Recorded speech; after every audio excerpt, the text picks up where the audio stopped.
I'm a licensed clinical social worker at UNC. I work in the School of Medicine, and so my day to day has me as a therapist meeting with kids and teens and their families.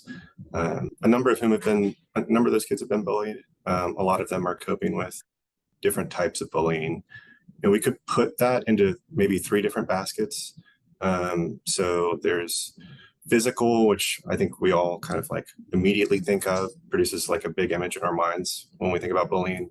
And then there's verbal and social. A lot of kids are being exposed to verbal and social bullying. The physical bullying is still absolutely a thing, but it probably represents the minority of experiences for victims of bullying. As far as what parents would look for in their kid, like the really wonderful thing about parents who love and are deeply involved with their children is that they know them really well.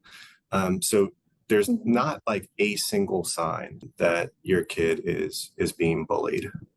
It's going to vary from one child to another.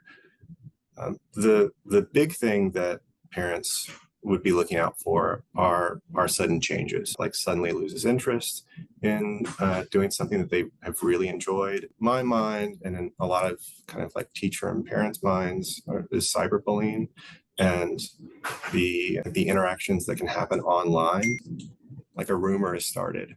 Or a lie is told to damage a kid's reputation. From a lot of things can happen anonymously online, and the repetition, unfortunately, for like cyberbullying is kind of baked into the formula of social media. The big things that I want to emphasize early on, right, is the bullying is not their fault, and that there's not going to be a big change in their behavior, right, that's going to somehow solve this problem. It's not that they're failing to stand up to the bully. It's not that they're failing to like sufficiently ignore the bullying that's causing the problem, right? The problem really is with the bully and the environment that is being permissive of the bullying. What I generally tell parents when approaching bullying is that this isn't sort of like a one and done conversation. And probably the worst moment to start talking about bullying is when you first suspect that your child is being bullied. So you really want to be having these conversations as part of just the ongoing relationship with your kid. You really want your child driving the conversation.